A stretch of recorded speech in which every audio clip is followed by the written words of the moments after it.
On another day, Inspector Javert arrested a poor woman named Fantine for a minor offense. She had been fired from Jean Valjean's factory because she had a child born out of wedlock.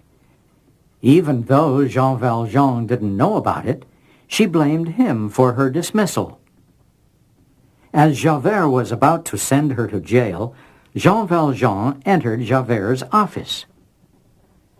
Fantine recognized the mayor and spat on his face. So, you are the mayor.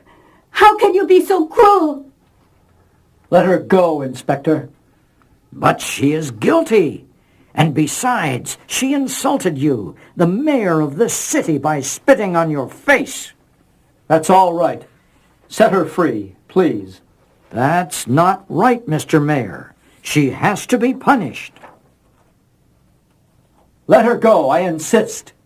All right, sir. As you wish. Fantine told Jean Valjean all about her problems. She had a little daughter named Cosette living in the city of Montfermeil, with a greedy couple who ran a tavern. Fantine had to send money regularly to the couple, the Thénardiers, for Cosette's upkeep. You should have come to me when you got fired from my factory. I thought it was you that had fired me. Fantine missed her little daughter very much, but she couldn't afford to get her back from the Thénardiers. I'll have your daughter brought to you, and I'll give you money so that you can live with her. I don't know how I'll ever repay you, Mr. Mayor. Meanwhile, trouble was in the making for Jean Valjean. One morning, Inspector Javert walked into the mayor's office. Well, Inspector, what brings you here? I reported you to the chief of police in Paris. As what? As Jean Valjean, an ex-convict who has robbed a boy of his money. What did the police chief say about that? He said that I was crazy because the real Jean Valjean had been arrested for stealing apples. I mistook you for Jean Valjean because you looked so much like him. Jean Valjean will be put to trial tomorrow in Arras. A repeat crime means a life sentence for an ex-convict, you know. I apologize for having suspected you, Mr. Mayor. You must fire me for that. Nobody's perfect. Remain in your position, please. Jean Valjean tossed and turned all night. Should he look the other way while an innocent man was going to prison for life? Early in the morning, he left for Arras, arriving there on time for the trial. In the courtroom, he saw a man sitting between two guards. He was stunned at the striking resemblance between the defendant and himself. Oh, my God, he really looks like me. The Jean Valjean look-alike would have gotten a life sentence if the real Jean Valjean had not told the truth to the court. He is not Jean Valjean. I am Jean Valjean. This man is innocent. Please let him go, Your Honor.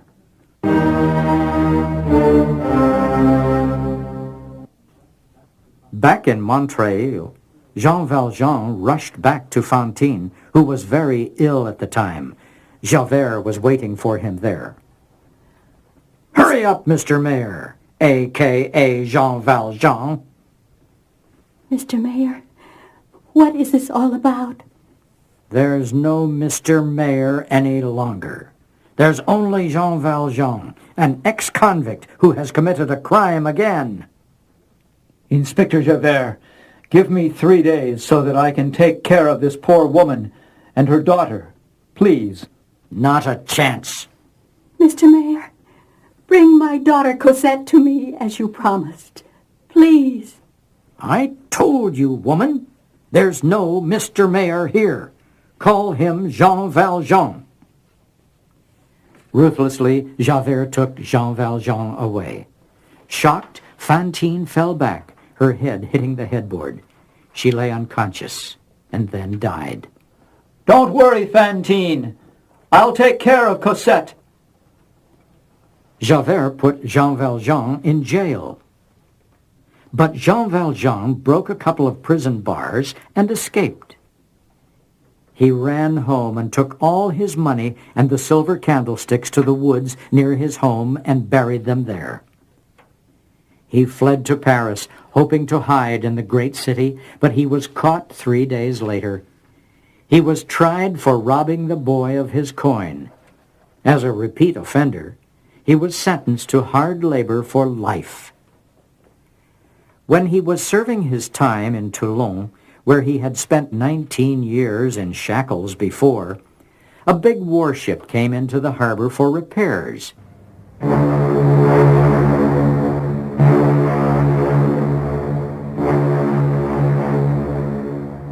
He was one of the prisoners ordered to clean the ship's hull. Suddenly, one of the ship's crewmen fell from a topsail. He hung by a rope hundreds of feet above the sea. Jean Valjean volunteered to rescue the crewman. He climbed up the rigging. He grabbed a rope and swung over to the hung man. He tied the rope around the crewman's middle and climbed back up the rope to a safe point. Then he pulled the crewman up. He was saved. While doing this, however, Jean Valjean became very weak and fell down into the sea. Or did he fall on purpose? Only he would know. The city's newspaper reported the next day that Jean Valjean was presumed to have drowned after saving a crewman's life. His body was not recovered. Jean Valjean survived the fall. About 2 months later, on Christmas Day, he appeared at the tavern where Cosette was staying with the greedy couple, the Thénardiers. He was now wearing a mustache. Get the lead out, you good-for-nothing. Is she your daughter? No. We've been keeping her for a woman by the name of Fantine. How would you like it if I took her? You take her? Why not? Her mother does not send us money any longer. Mr. Thénardier, the owner of the tavern, did not agree, however. He demanded money. "Not so fast! Not until we are repaid the money we've spent to feed her." All right, I'll pay. How much does her mother owe you? After paying the Thénardiers 1,500 francs, Jean Valjean took Cosette to Paris. They rented an old apartment in an isolated part of the city. Jean Valjean thought it was an ideal place for hiding. I'll clean up the room. You don't have to work anymore. You're no longer in the tavern. Cosette began to love Jean Valjean as if he were her father. Weeks passed. One day, they heard someone coming up the stairs outside. Lie in bed and keep quiet, Cosette. Yes, sir. Jean Valjean peeked through the keyhole. To his surprise, it was Javert. How did he know we're here? That night they left the apartment. Jean Valjean thought it was no longer a safe place. Hurry, Cosette. They wandered through the streets of Paris, making as many turns as possible to shake off Javert and his men. Soon Jean Valjean saw 4 men following him and Cosette. They ran into a blind alley. A high wall was blocking their way. We have no choice but to scale this wall. Jean Valjean cut a piece of rope from the street lamppost and tied it around Cosette. And he took the other end of the rope between his teeth and climbed up the wall. At the top of the wall, he pulled her up, and they slid down a sloping roof. They came down into the garden of a convent. They walked into a shed. The night is chilly. I must keep her warm. Then he saw a man walking in the garden. It was a moonlit night. Jean Valjean walked out to the man and begged for help. I'll pay you 100 francs.